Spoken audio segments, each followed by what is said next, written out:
This is apple juice, by the way. This is not.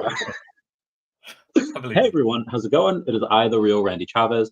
I'm coming at you today with a VeVe crypto Chavez podcast update video with my guest, co-CEO Ben Rose of VeVe. You've had a very colorful history. Everyone, let's say hello to Dashi first. Hello, Dashi. You said that you have known me. Thank you for watching my stuff. You said you've had an anonymous account where you tend to watch everybody. Before we get started, what's the wildest thing that you've seen or you've learned from either the team, the VeVe influencers? What is this person doing? Why did they do that? Is there any questions you have or something that you've learned that you're really curious about? I was quite surprised and amazed at just the extremity of people's emotions. So on my first day, I got sworn at, which was kind of interesting. My favorite post, which I've saved a copy of, was "Who the hell's Ben Rose and what difference does it make?" So there was a bit of that, and that came as a surprise because I hadn't done anything yet. But also just the strength of the welcome, publicly and privately. That was pretty cool. So that it shouldn't have come as a surprise because I was told to expect it, but you don't know it until you're in it, right? So that was just the passion of the community. True. As said on your O'Malley interview, said you do not have a problem with cursing, and you don't have to do it right now, but at some point you have to tell me who cursed at you. What was the curse? I'm very curious about that. Thank you, Lilith, for the shout out. So I do want to start this off with a quote. I don't know who the quote is from originally, but this is from an episode of Gilmore Girls. Comment down below if you love the show. From Paris Geller, who's talking to Rory, saying, "I cannot remember the books I've read any more than the meals I've eaten. Even so, they have made me." Question for you to start this off. What has made you? A few things. I had a really good example from my mum. So really close to my mum, lives in the UK. Shout out to mum. So I think that's. I mean, she literally made me, but also taught me a huge amount. I think moving to a new country by myself made me. So immigrants who are watching this will get that feeling of turning up in a new place with a suitcase and going, okay, this is it. How do I make this work? And what does this look like? And I remember my very first night in New Zealand as a slightly younger guy than I am now, sitting on the end of a bed, which I had just bought in a rental. And it was a Friday night. And I remember thinking, where do people even go? What do they do? And so that going from zero to building up a life in a new place and learning, and now, decades later, absolutely love this place and this is home. I think that made me too. That sense of real challenge, and it kind of made me a bit of a challenge junkie as well. So that's reflected in the jobs I've done over the years. I love hard stuff. So I think those would be two of the main things. I feel you. Everyone has commented and asked all the questions that they want to know, and they might be a little disappointed here. I'm going to ask the questions that I would want to know if I were looking into a CEO of a company that I was looking to invest in. And part of which is getting into your psyche and learning who you are as a person, a deeper look at you, your early life and career. For me, I loved Steve Irwin, Pokemon, just different things growing up. Who were your inspirations growing up? Favorite superheroes as a kid? So you can tell that I'm British because I used to love Super Ted and Banana Man. They were some of my favorites. And for comics, I was a real Beano kid. I'm just all about the Beano. And if you know, my absolute dream was to own a Nasher badge. So yeah, grew up with those comics, the Beano, the Dandy, top of that stuff. So that was back then. And then got into Sesame Street, as I've mentioned a few times. As I got a little bit older, still into that. But also as a kid, I was big into WWF as it was back then, just ridiculous. So I can't get enough of the Ultimate Warrior and Hulk Hogan and Jesse the Body Ventura and all those guys. I just loved it. And I just remember sitting cross-legged on about 6 o'clock in the morning in the lounge while everyone else slept, watching that stuff, thinking, "Wow, those guys are awesome." Oh yeah, and because you're in Europe, so you had to watch early in the morning. The rest of us watching late at night. So Yeah, that yeah, is yeah. an adorable picture. You sitting crisscross applesauce with like a bowl of cereal. So, Yeah. how have your heroes changed as you've gotten older, as you've gone into early adulthood, and now being a dad? How have they changed?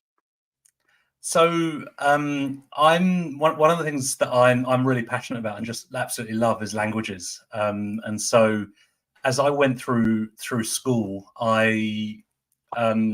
it's quite geeky, but I just really got into languages. I had an amazing teacher at high school who taught Spanish, and he was like, just you know how sometimes you get teachers who they just inspire you. This guy just developed this love of languages for me, and I ended up going to university and studying languages. And the more I discovered, actually, it was Spanish and Portuguese is what I studied. And the more I discovered about those cultures, the more I learned about different parts of the literature, that kind of stuff. The more I kind of just got really excited by it. So yeah, university was a really pivotal time for me when I kind of just learned there's a whole wide world out there, and just the what you learn at university is you learn how to learn and just open your mind up. And I loved it, absolutely loved just really geeking out and just learning that if you're really into something, there's nothing to be ashamed of in just embracing it. You know, when you're at school and you're a teenager and it's being really into stuff, it's not that cool.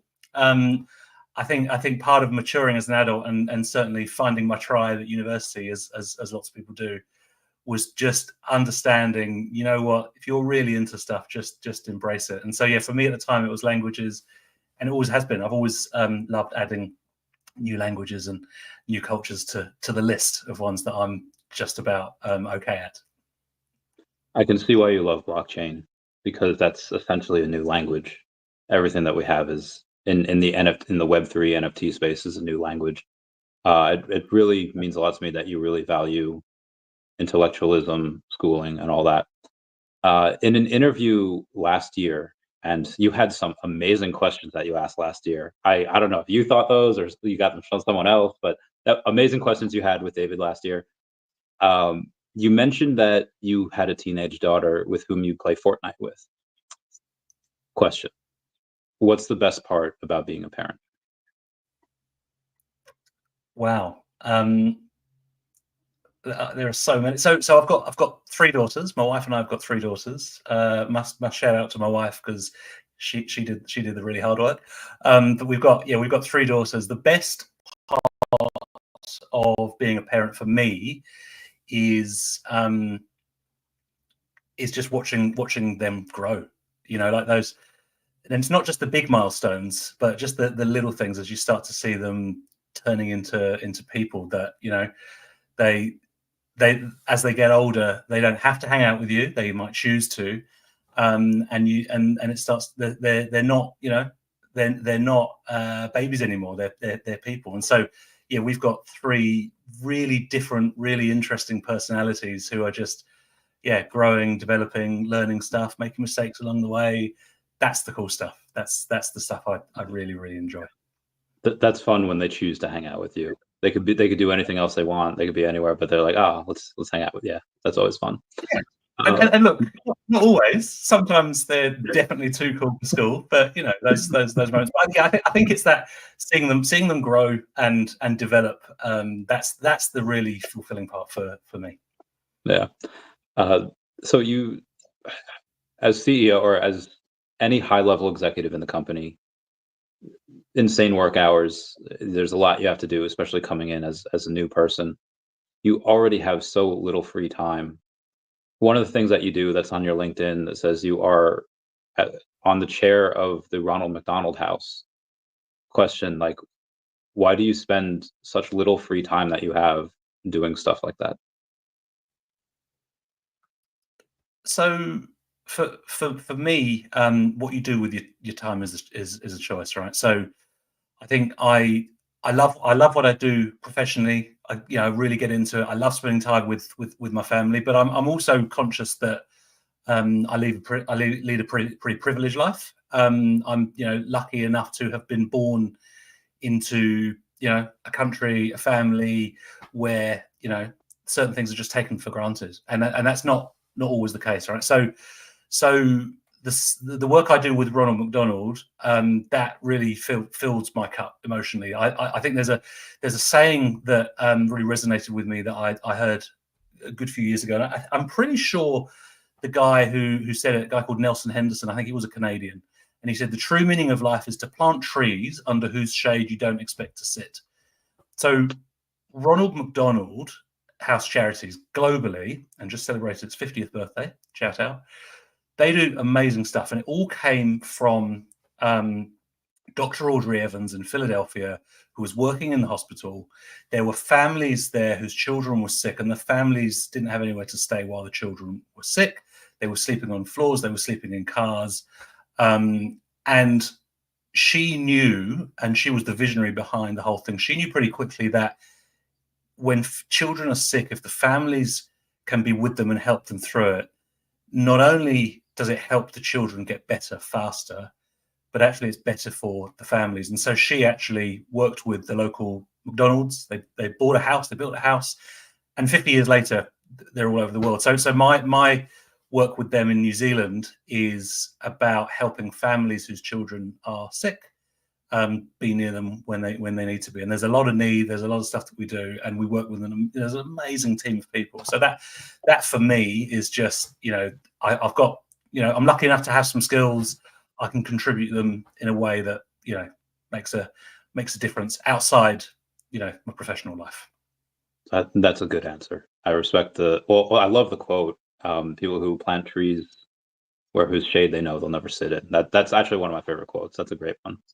So speaking of charity, I asked David a few years ago, it was after they did the Ron English helped with this, and there was an amazing think tank that helped with this also. So shout out to that think tank that gave the size of the mints of what we would get for the Operation Ukraine help Ukraine. We wound up donating about $750,000 to the Red Cross.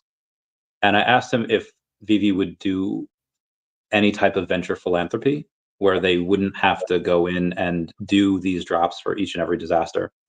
And he said that they do have a charity arm that they've been working on. Can we get some updates on that, on what progress has been made, and if anything they're going to roll out soon? Yeah, so I haven't got an update on that, and I'll tell you why, and I'll tell you, I suppose, the different approach that we're going to be taking from now on. So I'm really focused right now in these early days with the business of helping us as a company focus and prioritize on what we are going to deliver and what in the short term and what we'll deliver in the long term. And I think one of the things, you know, that we've done in the past as a startup business is we've sometimes confused the long-term aspirations with the short-term delivery, right? And that's where, you know, we're maturing as a business. And so my focus is going to be, okay, in the short to medium term, what are the things we're going to deliver? And what's the long-term aspiration that we work towards? So I think, you know, the charity arm is one of those long-term aspirations. Right now, our focus is in the short to medium term is on building out the VeVe platform, building out the audience, growing the appeal and the utility of the collectibles that we offer on it. So I don't have an update on that with you. You know, I'm not here to make up timelines and things. Yeah, that's going to be a long-term aspiration for us. Yeah, and for those of you that do not know, this morning we do have a VeVe app update, at least for Android. So go down to the Play Store, click VeVe, and then choose the update app. And then there's also an update for VeVe Comics that said they have a new partnership with Ablaze. I haven't gone too deep into that, but they do have some HP Lovecraft stuff, which is really cool. So I can't wait for that. Now, you have had, again, as new CEO, you kind of hit the ground running. You've been everywhere on a bunch of different channels. You come on my channel. You mentioned that there are going to be at least some roadmaps that you're not going to publish, but you have for yourself that you and the team are going to use. What are your biggest distractions that take away from what you do, that take away from work?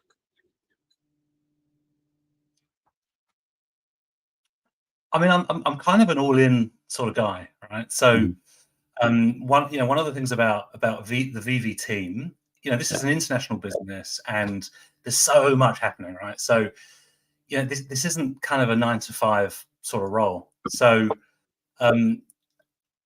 it's a really difficult. I don't have an answer because I think this is the kind of role where you're always on, right? It's not a on and off kind of thing.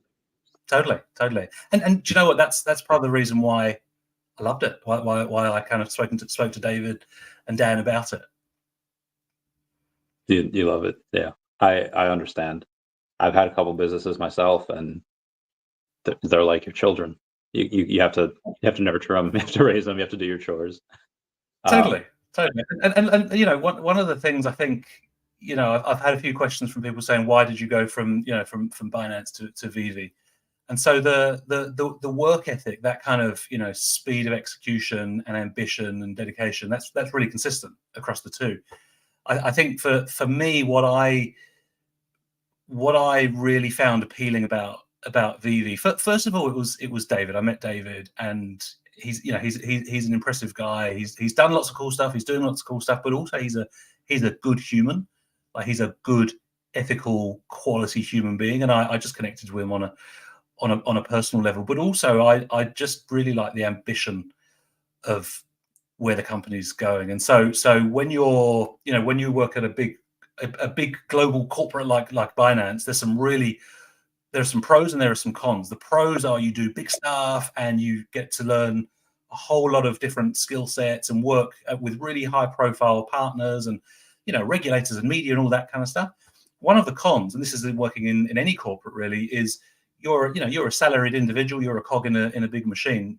With VeVe, and I've made the decision to come in not just as CEO but co-CEO and shareholder.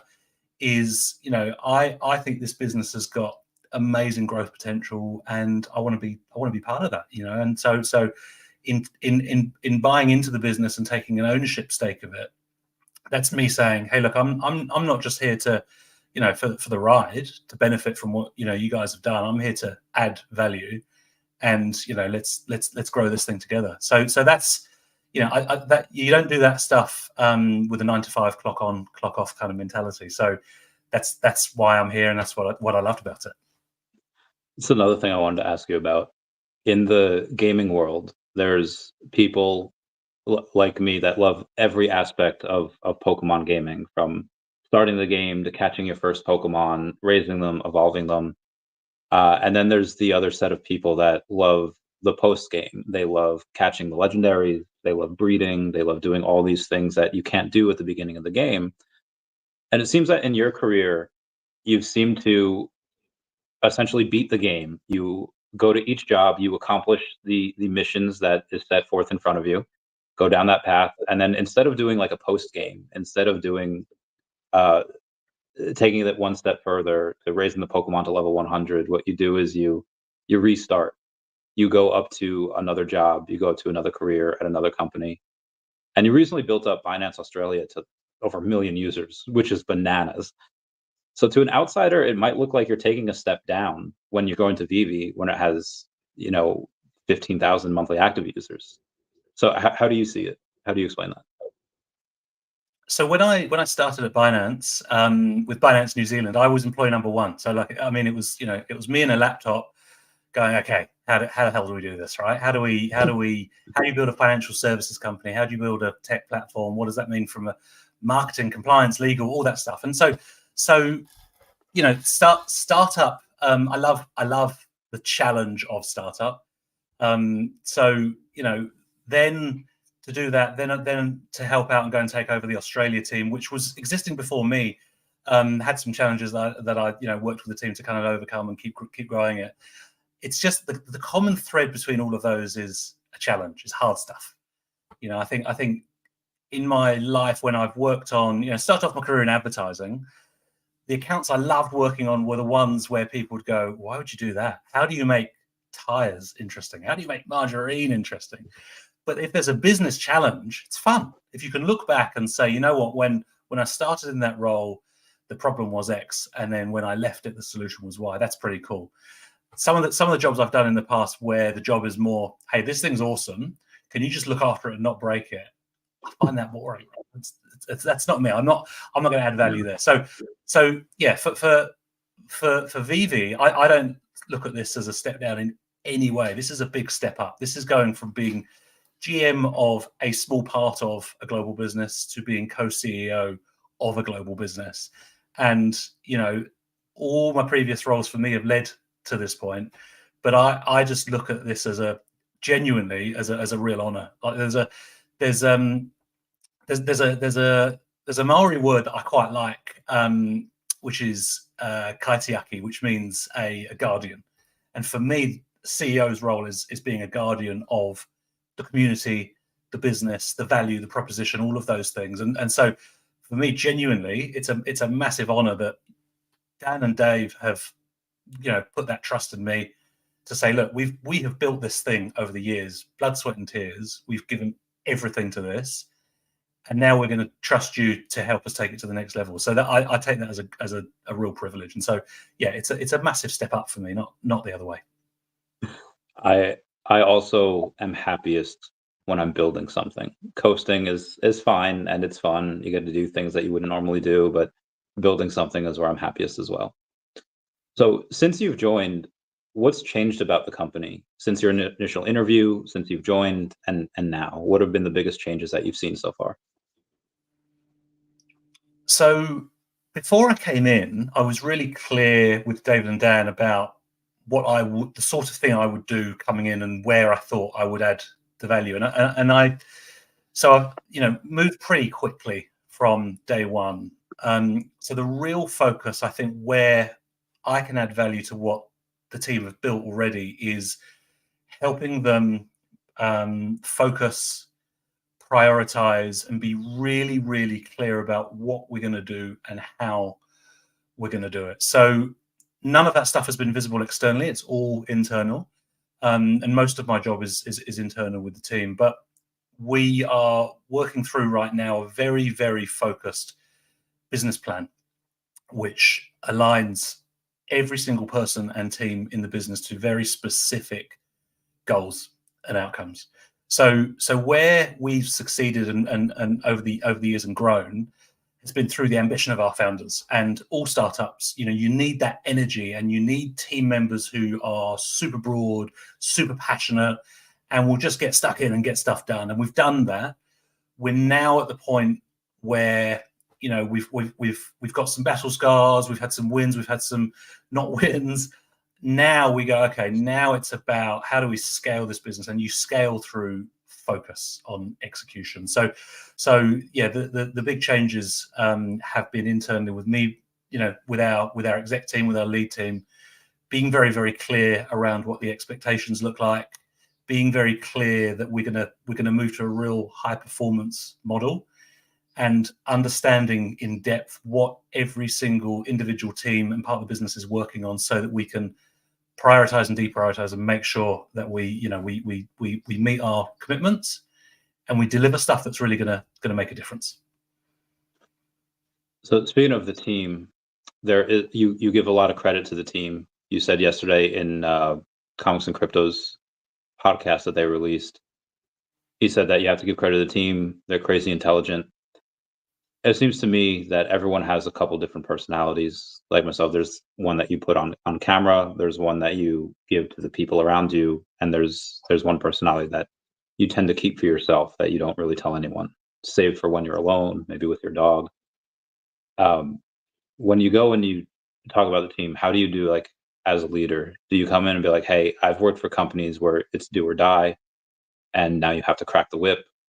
Do you go in and kind of leave them alone, be like, hey, you're really smart, you do this every day, you're better at this than me, I'm gonna let you do what you do? Tell me about your leadership roles and how you take that. So my view with leadership is it's all about clarity. All anyone wants is clarity. They don't want a micromanager, they don't want a best friend. They want to know, what should I be focusing on and how am I going? How am I doing? So clarity is the absolute key. So I think of leadership in three different ways. Clarity is number one. So what does good look like? What is my role? How do I as an individual contribute to this? And how am I doing? That's the clarity side of things. Then there's capability. You know, do we have people with the right skill sets? Do they have the tools that they need to do what we're asking them to do? And then you've got motivation. Are they into it? Do they believe in it? Do they genuinely believe in the future that we're building? So my take on the team, in detail now, and I've met with every single member of the team across all countries, across all teams now, one-on-one. That's a lot of people. Is that we do not lack for smarts. We have got some really, really clever, smart, experienced, intelligent people with some amazing experience from other industries, aligned industries. We've got some very, very clever people. We've got in capability. I think we've got good core skills. There's probably a few that we could add in different parts of the business. Motivation, we certainly don't lack. The team believe in what we're building and what we've built, and in our community and in the future. I think where we've got the most opportunity is clarity, is just real focus again on that kind of execution. And so, you'll see, you mentioned before some of the, the functionality that we continue to drop. And so dropping functionality and enhancements is something that we are always doing. We probably don't talk about it enough to let people know about what we're doing and why, and that's something we'll change. But that prioritization of what are the things that we're going to do is really, really important. What are the things we're going to do and why? And it might not be the stuff that we get asked for on X every day. Sometimes it will. Our real focus is growing digital collecting, getting into the traditional collectibles market and bringing people over into the digital world, not instead of, but as an and, making it more accessible, growing the attractiveness, the utility, what you can do with your collectibles. And there's a whole lot of other stuff too. So yeah, I think for me, where we're learning is on as maturing as a business and starting to get really focused on execution. Thank you for that answer. In the past decade, Elon Musk has had tranches that he had to hit in order for him to be able to buy Tesla stock at a discount.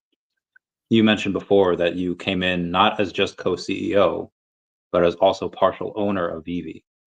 Can you go in and tell me what incentives you have, whether it be to have the amount of users go up, only to hit a certain price, or to be able to go and just have revenue come in with the same amount of users? Yeah, so look, I'm not going to go into minute detail, but suffice it to say that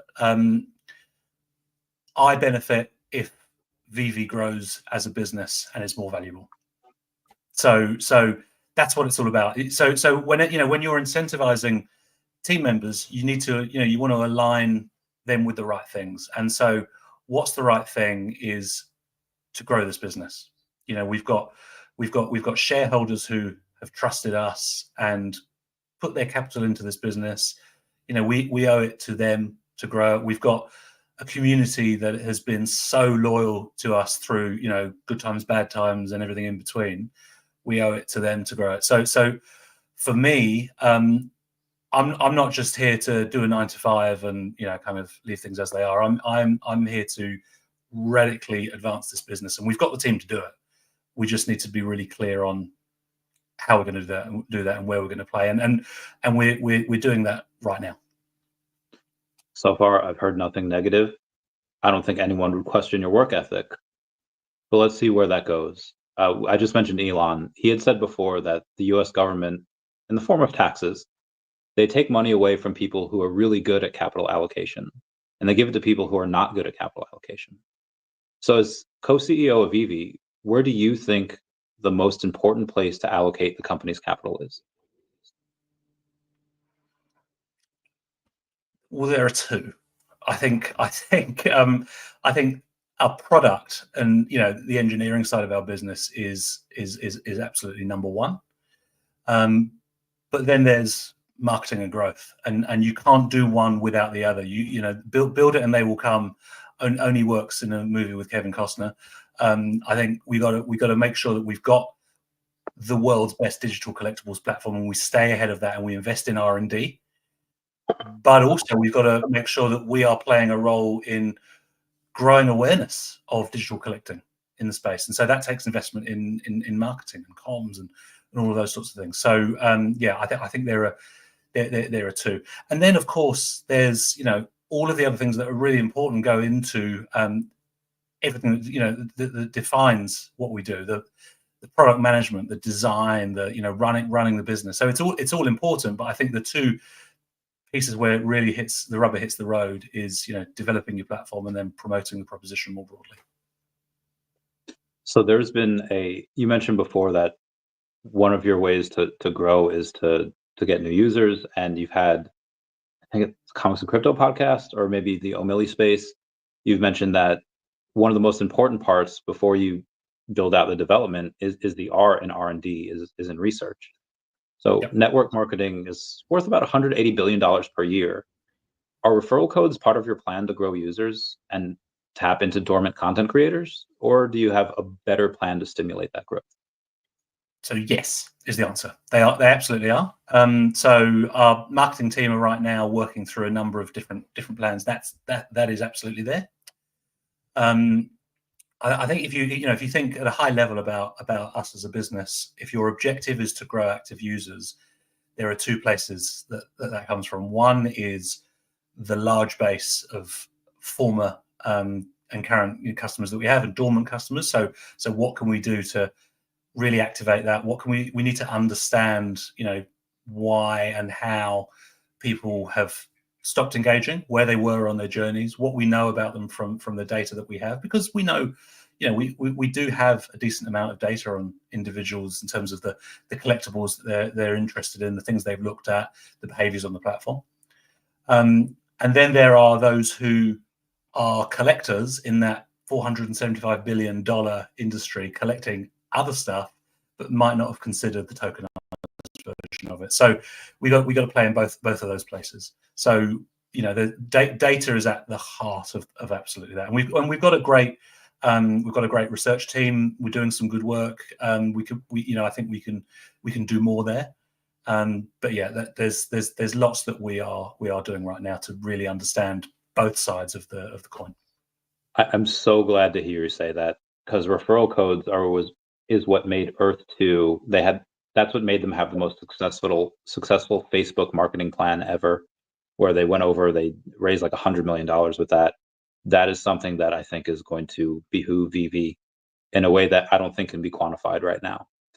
Now, I understand not talking about like marketing techniques, about new users. You mentioned some things that you need to look at for old users to reignite them.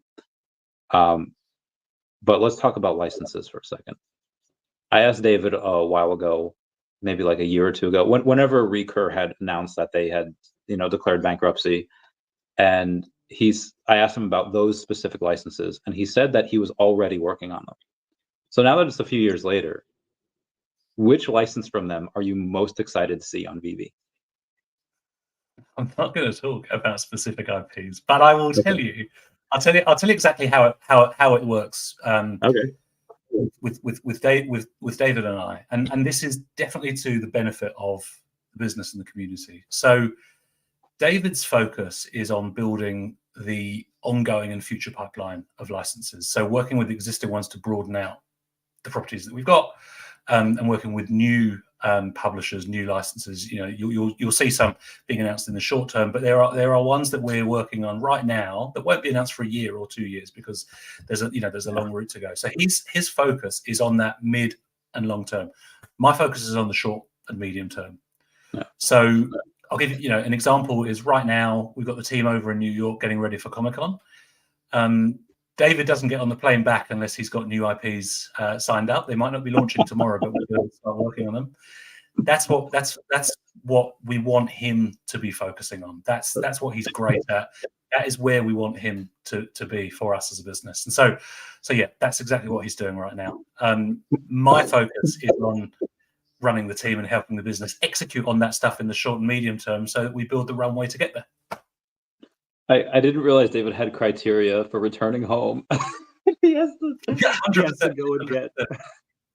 Correct. So that's the other thing. Something I saw this morning You had something like 2 weeks ago where you guys had a black penny drop, which I wish I could get into stamps. Like in an episode of Gilmore Girls, Lorelai talks to Christopher and she says like, "You're the man that I want to want." Spoiler: she doesn't end up with him, and I want to be excited by stamps, and I just can't. So I wasn't expecting much from that, but that sold out like $86,000 in like minutes, and the drop was like a little messed up, and it still sold that out.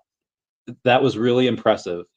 And then something like this, you had like a Wolverine comic today, and it's like a key comic. You know, there's no first appearances in there or anything, but it had sold like $2,500 worth.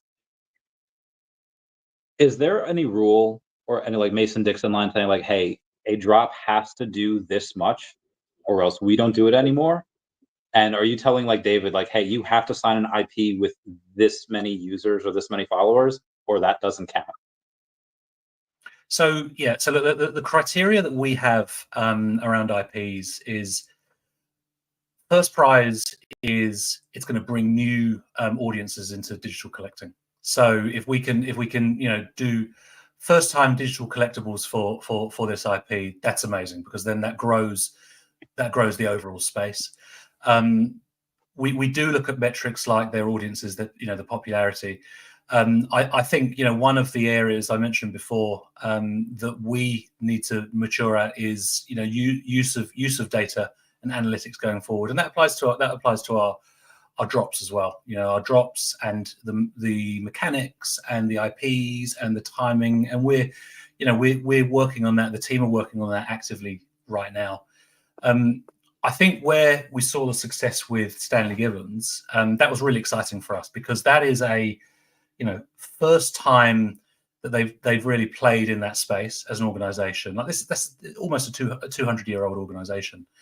Those guys are the authority, and it was a big punt for them. They were blown away with the success of it, and we're going to be doing lots more with them. The reason why we were really excited about it, notwithstanding some of the issues around the drop, which again we learn from, but the reason we were really excited about that is because there are so many categories in collecting that we haven't even scratched the surface of, and nobody has yet. Who would have thought that you could buy digital collectibles full stop at the very beginning? And you say the same about stamps. You may say the same about wine, about sneakers, about cars, about watches. I mean, this is an industry that is ripe for disruption. And just look at that drop. There is appetite out there. So, we've got plans around which categories we want to play in, which IPs we want to speak to. And those are, I won't release them, because there's others in the markets trying to do similar things. But the sorts of things we look at are, okay, what's the audience profile of this IP? What countries are they prevalent in? Is that a big step or a small step from our current base, and therefore it's going to be credible for us to market to them? What's the opportunity, and what are also the commercial terms? So the commercial terms that we negotiate with licensors are absolutely crucial to building a sustainable business and relationship. So those are all the things that we think about. So coming in again, you've obviously hit the ground running. Coming into a new company, especially one like to quote Deadpool in Deadpool 3, when he's talking to Wolverine, says, "Welcome to the MCU. You're coming in at a bit of a low point." There's some things that have to be a little daunting and scary. What have been the biggest challenges that you've overcome, and how is that going to help you in VeVe's challenges that they have? So look, it's really early days, right? I don't think it's appropriate for me to say I've overcome challenges, because I've only just started, right? Well, I think in previous jobs, you've overcome tremendous challenges. Again, you don't get to the number one employee at Binance Australia and New Zealand without overcoming certain challenges. So I think the approach that I've found has worked for me professionally has always been, if there's something tough, be the one to put your hand up and have a crack at it. Just grasp the nettle. So that I've found has always led to opportunities, exciting things, and I've always found that kind of invigorating and exciting. So I love taking those roles where you take them, you announce them, and your mates go, "What are you doing? Why are you doing that?" And then a couple of years later, they go, "Oh, that's why." So there was a time when I worked at a New Zealand media publisher, which had a declining print portfolio, newspapers, and the job was slow down the decline in the revenue side of that business so that we can grow the digital side of the business. So went from doing innovation and other digital chatbots and insurance and other stuff, and became the GM of print. So a lot of my mates went, "What are you doing?" And actually, that was an amazing role where it was a commercial role, and we ended up halving the decline. We added tens of millions of dollars onto the bottom line, worked closely with advertisers, worked with sales teams. It was awesome. It was an amazing, amazing, amazing job. Binance, kind of similar, right? When I got into Binance, a lot of people said to me, "What are you doing going into crypto? Have you not read the news?" And I believe in it. I believe in blockchain. I believe in crypto. And I saw, here's the disruption of the financial services industry, and it's all about, it's all about self-sovereignty. It's all about peer-to-peer.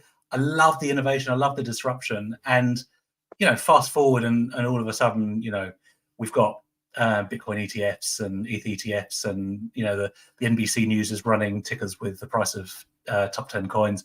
All of a sudden, it's mainstream, and people go, "Oh, I see, I get it."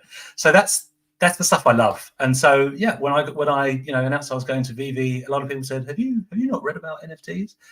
And I go, "Yeah, but just you wait and see. You wait and see, because we know, Randy, and I know, and viewers of this know what drives collectors. We know that this is a massive industry, and we know that the technology that we use on the platform, we know why it works, and we know why it's relevant, and we know the proposition that it drives, and we know them all, right? So they'll see, they'll get it. They will. I mentioned that this was, could be a little daunting and scary. We're in spooky month. We're in October. It is spooky season. We have the universal license. Give me my Nosferatu. Give me my mummy. Give me my Frankenstein. Give me first off, what's your favorite monster? What is your favorite monster? What's your favorite lore? Is it something with the Cryptkins? Is it a license that we don't have? Tell me what scares you. I love Slimer. I just love Slimer. I think he's the cutest thing. I love Slimer. He's got to be my favorite. He's got to be my favorite. Okay, that's cool. I like that. Do we still have the license for Universal? Yeah, we do. Okay, all right. Can I get a meeting with them on how they can maximize their stuff and why they should pay to be the next drop, because it's spooky season, and I want to tell them that they're hecking up here, and they need they need to give us the spooky monsters so we can collect them. We can talk off camera. Okay, copy that. So my collectible said that you might have an hour here. Is that true, or can we go a little longer? I know you're extremely busy. That is true. One of the things I'm really bad at is building spaces into my diary. So I am like a hard stop in 17 minutes. Okay, so we'll actually stop in 12 minutes, so that this way I have a couple minutes to talk to you off camera. Okay, you mentioned you were the number one employee over at Binance. VeVe beat you guys while you were at Binance to the Blackpink license. How does that make you feel? Stoked to be at VeVe. Were you handcuffed at Binance? Be like, "Hey, I want to offer this to Blackpink," but Binance said no? Or is it something that just David won? No, look, I can't talk about that stuff. And also, it was way above my pay grade, right? I was just a guy. What do I know? Blackpink was an incredible accomplishment, but their best, I think, was what they've done with the gold and silver logo. Now, do you have one, and what should be the criteria for getting one? Because there's 20 left, 30 left, give or take. There's not a lot left. Yeah, no, I don't have one. They're for the community. They're for the community, and they have to be earned. So, yeah, look, I'm not going to publish criteria either, because there's 20 left, right? But I think I love the gold and silver logo, the ethos behind it, because we've got, as you know, we've got an amazing community. We have also got an amazing hardcore of level 100s and those who are getting there as well, who publicly and privately contribute so much to the community. And I'm not just talking about buying on drops. I mean the ideas, the support, the feedback that we get. It is a big part of defining this business, and so I think it is absolutely right that they're recognized and acknowledged in some way. And I love the fact that the logos have real world utility as well, which, as you know, is something that's increasingly important to us. Okay. You mentioned in the Comics and Crypto stream that they posted yesterday that, again, the team was incredibly talented and you're very impressed by them. Does this mean that there's no room to hire anyone from like a FANG company, or are those hires being considered in conjunction with the talent that we have now? So no, just because the team are awesome doesn't mean we're not going to be hiring other people. So I think my focus for the business, working with David and with Dan and the rest of the team, is on this being a really high performing, disruptive business. And so we need the best talent in here. We've got great talent. Are there areas where we could add? Absolutely. So yeah, we certainly will be. But I think you got to build a business to build a business. So yeah, right now our focus is on making what we've got work really well, making sure we've got the right people in the right seats doing the right things, and where there are capability gaps and skill sets, we'll fill them totally. Okay, so David has a one-way ticket to New York City. So he has a card from the Vice President of the United States, from Kamala Harris, future presidential hopeful. What other political connections do you suspect that he has? Absolutely no comment. Okay. It feels to me this might not be a good time to have a political conversation right now. So I'll leave that to you guys for the next month or so. We will speculate after this is over later on tonight. Okay, so in an update you did with My Collectibles, you mentioned that you've been in crypto for 5 to 6 years. Now, outside of Omi, what else makes up your portfolio? Do you follow the Cathie Woods thing, where everyone should have at least 1% of your portfolio in Bitcoin, or do you happen to have just everything's completely diversified, or do you have like all your eggs into one basket? So yeah, I'll give you some information. I'm not going to talk in detail, and the reason is because I don't want it to be seen as recommendation or financial advice. Yeah. So I do my own research. I have a small allocation, and it's reasonably well diversified. But I've got some favorites in there. The small allocation is in crypto in general, or is it a specific token? Okay. Bit of both. Yeah. All right. There's I forget the guy's name. The show is from Hell on Wheels. He says it's like one of the last seasons, like only a fool doesn't diversify. And I'm glad to see that you're well diversified. I myself am more of a eggs in one basket kind of person.